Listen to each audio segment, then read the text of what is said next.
Welcome to the Vibrantly You podcast. We're your hosts, Megan Martineau and Caitlin Cipriano. In this podcast, we talk about fitness and nutrition on your motherhood journey. Whether you are trying to conceive, pregnant, postpartum, or beyond, you are welcome here. Nothing is off limits, and our goal is to support you in this important season of life so that you can feel vibrantly you. As a reminder, this information is not medical advice. Please see the show notes for more details. Welcome back to the Vibrantly You podcast. This is Caitlin, and you have me today for another solo episode.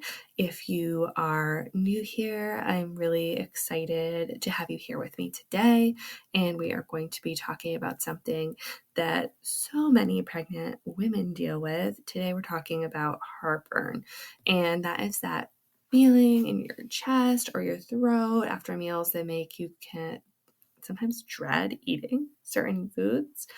If you've been there, you are definitely not alone. Heartburn is one of the most common discomforts of pregnancy, but the great news is that there are some nice, gentle, practical things you can do to ease it.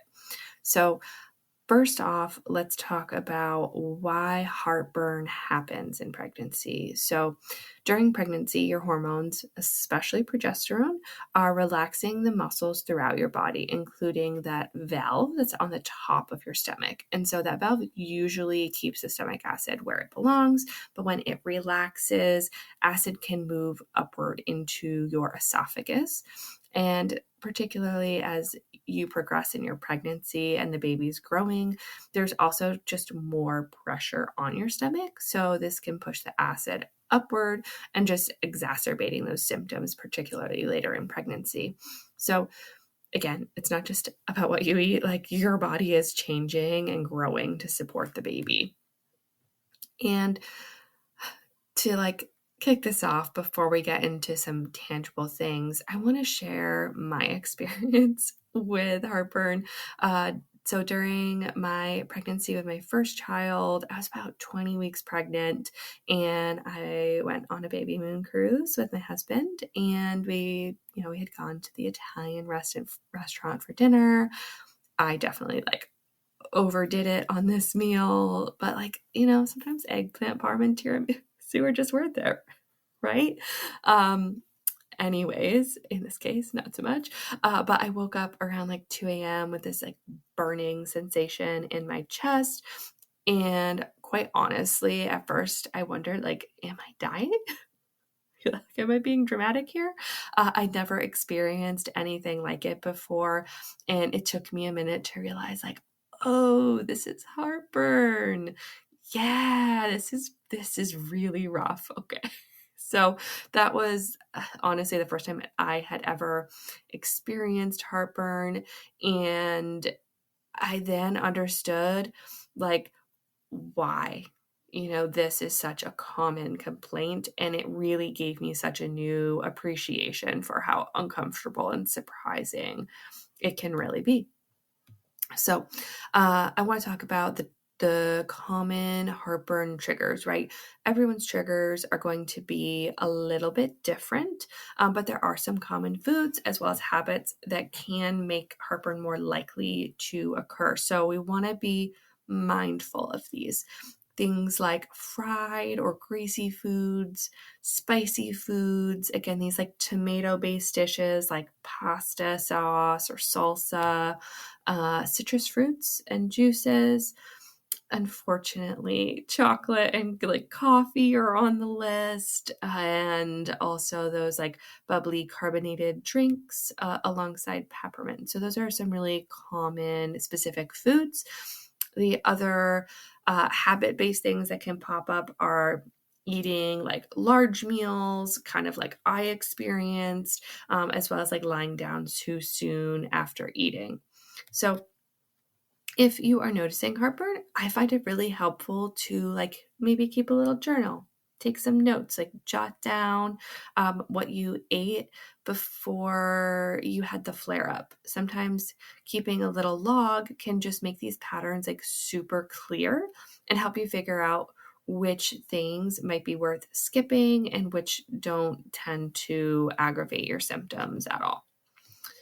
So outside of keeping that journal, there are some other simple, like non-restrictive habits that can just make a big difference in reducing heartburn.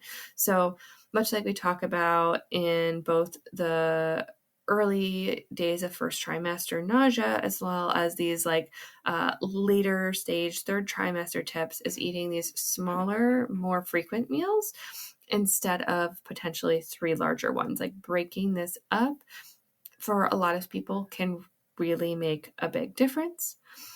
Also, bringing some mindfulness into the picture.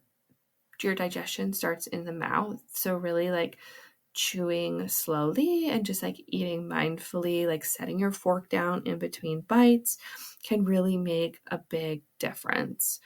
And then like trying to just like stay upright for 30 to 60 minutes after eating, trying to maybe even like get some light movement. Maybe you go for like a little 5 to 10 minute walk to just help aid in your digestion process. And the other thing that can be really helpful when we talk about nutritional tweaks is when you're thinking about putting your meal together, we are back to talking about this balanced mama method. We're talking about PHFF plus our carbs. So including protein, healthy fats, and fiber with your meals to help stabilize your blood sugar levels and help with your digestion in this particular scenario that we're talking about. You may also want to think about your hydration habits.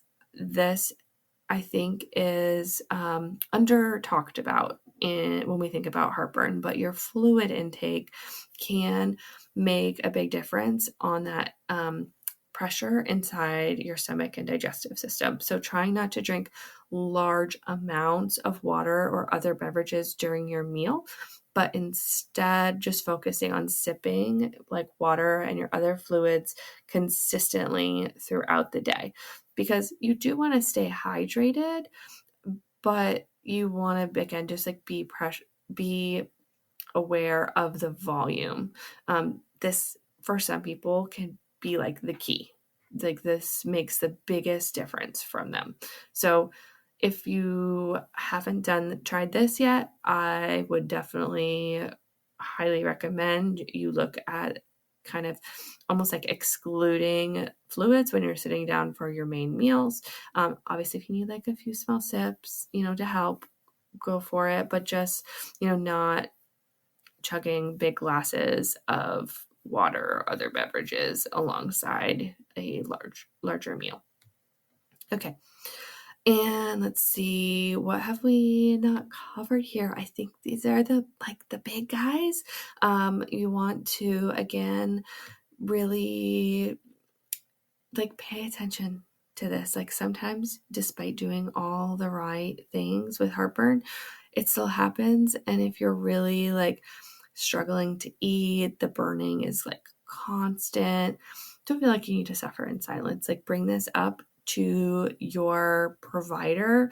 They can check and see like what is going on and recommend safe options for you based on your scenario. So I know that this can be such a frustrating pregnancy symptom, but hopefully some of these tips and tools feel tangible for implementing and just like adjusting what you're doing.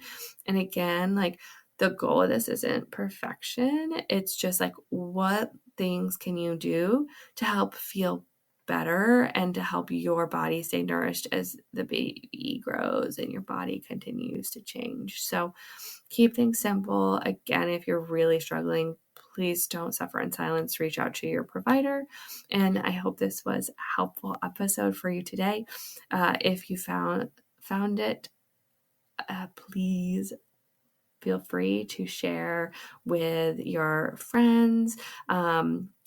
That's how we get the word out to more people on our podcast. So if you like this, please leave a review or share with your audience on social media. We would appreciate it.